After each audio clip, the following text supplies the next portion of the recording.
شروع اللہ کے نام سے جو بڑا مہربان اور نہایت رحم کرنے والا ہے۔ السلام علیکم۔ آغا صاحب کرایہ لینے آئے تو ان کا کرایہ دار موجود نہیں تھا، بلکہ ایک خطرناک شکل والا انسان باہر آیا اور اس نے آغا صاحب کو بتایا کہ وہ اس مکان کا نیا مالک ہے۔ آغا صاحب یہ سن کر چکرا گئے۔ انہیں لگا شاید یہ جھوٹ ہے، مگر اس شخص نے جس طرح ان کے منہ پر دروازہ بند کیا وہ سمجھ گئے ان کے ساتھ ہاتھ ہو گیا ہے۔ اس کے بعد ان کی زندگی مشکل سے مشکل تر ہو گئی۔ انہوں نے ہر ممکن کوشش کر لی، ہر دروازہ کھٹکھٹایا، مگر کچھ نہ بن سکا۔ پولیس کے پاس رپورٹ درج کروائی تو بھی کچھ نہ ہوا۔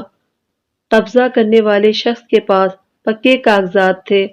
پھر یہ معاملہ عدالت تک پہنچ گیا، جہاں ایک تکلیف دہ اور صبر آزما عمل کا آغاز ہوا۔ دن ہفتوں اور ہفتے مہینوں میں بدلنے لگے۔ اس طرح کئی سال گزر گئے۔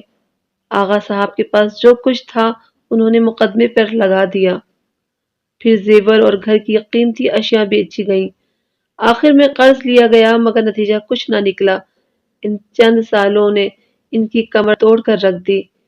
انہیں احساس ہونے لگا ان کی زندگی میں اس مقدمے کا فیصلہ نہیں ہو سکتا، اور وہ خود بھی بستر سے جا لگے۔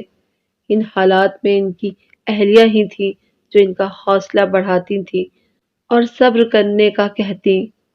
آخر ایک دن آغا صاحب پھٹ پڑے، نہیں ہوتا مجھ سے صبر، اور کتنا صبر کروں، کب تک کروں؟ کہتے کہتے ان کو کھانسی کا دورہ پڑ گیا اور کھانستے کھانستے بے حال ہو گئے۔ اہلیہ پانی لینے دوڑی اور احمر بھاگتا ہوا آیا اور ان کی پیٹھ سہلانے لگا۔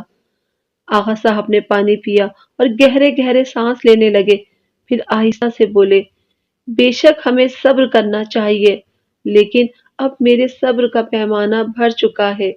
ہم نے بلا وجہ مقدمہ بازی کی، اپنی جمع پونجی بھی لٹا دی، اور بال بال قرضے میں جکڑا جا چکا ہے، لہٰذا میں نے فیصلہ کیا ہے، اب ہم مقدمے کا پیچھا نہیں کریں گے اور نہ کسی کے خلاف ہائی کورٹ میں اپیل کریں گے۔ آغا صاحب نے آخری کوشش کی۔ چونکہ ان کے پاس مقدمے کی پیروی کے لیے اخراجات نہیں تھے، لہٰذا انہوں نے جج صاحب کو صاف بتا دیا۔ انہوں نے ایک سرکاری وکیل کی خدمات ان کے حوالے کر دی، جو سست روی سے مقدمے کی کارروائی کو آگے بڑھاتا رہا، مگر مخالف وکیل ہلے بازی کے ذریعے مقدمے کو طول دیتا رہا۔ آخر ایک دن وہ آیا جب عدالت پہنچنے کے لیے بھی ان کے پاس پیسے نہیں تھے۔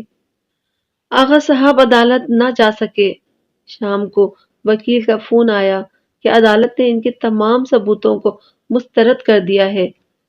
بے بسی کے احساس سے آغا صاحب کی آنکھیں بھر آئیں۔ ان کے لبوں پر گلہ آنے ہی والا تھا کہ ان کی شکر گزار اہلیہ آ گئی۔ انہوں نے گہری سانس لی اور آسمان کی طرف دیکھ کر بولے، یا اللہ، جو تیری مرضی ہے، ہر حال میں تیرا شکر ہے۔ شکر ادا کرنے سے ان کی طبیعت ہلکی ہو گئی، یوں لگا جیسے ان پر سے کافی بوجھ اتر گیا ہو۔ اپنے سارے معاملات انہوں نے خدا کے حوالے کر دیے تھے۔ اگلے دن وکیل ان کو لینے گھر آ گیا۔ وہ بہت خوش تھا۔ اس نے گرم جوشی سے آغا صاحب سے ہاتھ ملایا اور ان کو خوشخبری سنائی کہ جس پراپرٹی ڈیلر نے ان سے دھوکہ کیا تھا، اسے دل کا دورہ پڑا۔ اس نے مرنے سے پہلے اعتراف جرم کر لیا، اور جس سے مقدمہ ان کے حق میں ہو گیا ہے، اور جلد ان کا مکان انہیں ملنے والا ہے۔ یہ خبر سن کر آغا صاحب اتنا روئے کہ آنسو تھمنا مشکل ہو گئے۔ ان کی آزمائش ختم ہو گئی تھی، جس نے انہیں پریشانی میں ڈالا تھا، اللہ نے انہیں اس پریشانی سے نکال لیا۔ یہی ان کے صبر کا انعام تھا۔ ویڈیو پسند آئے تو اسے لائک کیجیے اور اپنی فیملی اور فرینڈز کے ساتھ اسے شیئر کیجیے، اور اسی طرح کی انفارمیٹیو ویڈیو حاصل کرنے کے لیے میرے چینل کو سبسکرائب کیجیے۔ جزاک اللہ۔